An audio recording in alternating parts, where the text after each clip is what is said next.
আজকে আমি ঘরোয়া কিছু উপকরণ দিয়ে লাড্ডু বানিয়ে দেখাবো। এই লাড্ডু খেতে দুর্দান্ত হয় আর একটা খেলে মন ভরবে না। বানানো ভীষণ সহজ, যে কেউ বানিয়ে নিতে পারবেন। নমস্কার বন্ধুরা, রূপাস কিচেনে সবাইকে স্বাগতম। তাহলে চলুন দেখে নেওয়া যাক। শুরু থেকে শেষ পর্যন্ত দেখার জন্য আপনাদের কাছে অনুরোধ রইল। সবার প্রথমে ছাঁকনির মধ্যে 1 বাটি বেসন নিয়ে ভালো করে চেলে নেব। লাড্ডু বানানোর জন্য সমস্ত উপকরণগুলো যে কোনো কাপ বা বাটির মাপ করে নিতে হবে, তাহলে লাড্ডু পারফেক্টভাবে তৈরি হবে। বেসন চেলে নেওয়ার পর অল্প করে বেকিং সোডা দিয়ে দেব, মানে 1 চামচের 4 ভাগের 1 ভাগ। অল্প একটু ফুড কালার দিয়ে দেব। এবার সব কিছুকে মিশিয়ে নিয়ে যে বাটি মেপে বেসন নিয়েছিলাম ওই বাটিরই 1 বাটি জল নিয়ে অল্প অল্প করে দিয়ে ব্যাটার তৈরি করে নেব। ফুড কালারটা যদি বাড়িতে থাকে তাহলে দেবেন, যদি না থাকে তাহলে দেওয়ার প্রয়োজন নেই। কালারের জন্য স্বাদের কোনো পরিবর্তন হয় না। দেখুন, ঠিক এরকম ঘনত্বের ব্যাটার তৈরি করে নিতে হবে, মানে যে বাটি বা কাপ মেপে যতটা বেসন নেবেন ঠিক ততটাই জল দিয়ে ব্যাটার তৈরি করতে হবে। এবার বোঁদে বা বুন্দিয়াগুলো ভেজে নেব। একটা প্যানের মধ্যে বেশ কিছুটা সাদা তেল নিয়ে গরম করতে বসিয়ে দিয়েছিলাম। তেল গরম হলে এইরকম একটা ঝাঁঝরি হাতার মধ্যে 1 হাতা করে ব্যাটার নিয়ে দিয়ে দেব। দেখুন, বোঁদে বা বুন্দিয়াগুলো তেলের মধ্যে কত সুন্দরভাবে পড়ছে। বোঁদে বা বুন্দিয়াগুলো তেলের মধ্যে দেওয়ার সময় ফ্লেমটা লোতে রাখতে হবে। বোঁদে ভাজা ভীষণই সহজ। বোঁদেগুলো তেলের মধ্যে দেওয়ার পর ফ্লেমটা একটু বাড়িয়ে দিয়ে উল্টে পাল্টে 2 মিনিটের মতো ভেজে নিতে হবে।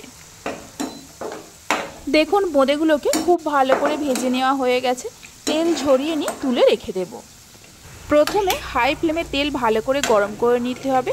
বোঁদেগুলো তেলের মধ্যে দেওয়ার সময় ফ্লেমটা লোতে রাখতে হবে। তারপর ফ্লেমটা মিডিয়ামে করে উল্টে পাল্টে ভালো করে ভেজে নিতে হবে। বাকি যে ব্যাটারটা আছে এইভাবে বোঁদে বা বুন্দিয়াগুলো ভেজে নেব। প্রত্যেকবার বোঁদে ভাজার সময় হাতাটাকে অবশ্যই পরিষ্কার করে নিতে হবে। দেখুন, সমস্ত বোঁদে বা বুন্দিয়াগুলো ভেজে নেওয়া হয়ে গেছে। আর বোঁদেগুলো দেখুন কত সুন্দর হয়েছে। এবার চিনির রস বা শিরাটা তৈরি করে নেব। প্যানের মধ্যে দিয়ে দেব যে বাটি মেপে বেসন নিয়েছিলাম ওই বাটিরই 1 বাটি চিনি। যতটা চিনি নিয়েছি তার হাফ জল দিয়ে দেব। 2টো এলাচ আর সামান্য ফুড কালার দিয়ে দেব। এবার গ্যাসের ফ্লেমটা হাইতে করে চিনি গলে যাওয়া পর্যন্ত অপেক্ষা করব। দেখুন, চিনিগুলো খুব ভালোভাবে গলে গেছে। এই সময় ফ্লেমটা একদম লোতে করে ভেজে রাখা বোঁদে বা বুন্দিয়াগুলো দিয়ে দেব। বোঁদেগুলো রসের মধ্যে দেওয়ার পর ভালো করে মিশিয়ে নিয়ে ফ্লেমটা বন্ধ করে দিয়ে ঢাকা দিয়ে রেখে দেব 10 থেকে 15 মিনিটের জন্য। বাড়িতে যদি এইভাবে লাড্ডু বানিয়ে খান তাহলে আর দোকান থেকে লাড্ডু কিনে খাওয়ার ইচ্ছে হবে না। 15 মিনিট পরে দেখুন বোঁদে বা বুন্দিয়ার ভেতরে রস খুব ভালোভাবে ঢুকে গেছে। এবার একটা মিক্সির জারের মধ্যে ঢেলে পেস্ট করে নেব। পেস্টটা একদম মিহি করে করব না, একটু দানা দানা থাকবে, মানে 2-3 বার একটু মিক্সিতে ঘুরিয়ে নিলেই হয়ে যাবে।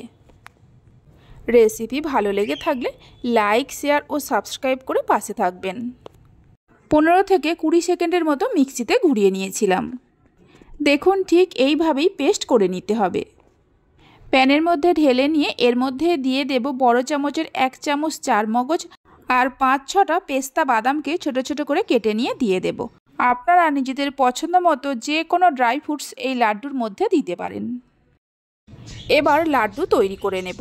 এখানে আমি মিডিয়াম সাইজের লাড্ডুগুলো তৈরি করে নিচ্ছি। আপনারা নিজেদের পছন্দ মতো ছোট বড় যেভাবে খুশি তৈরি করে নিতে পারেন।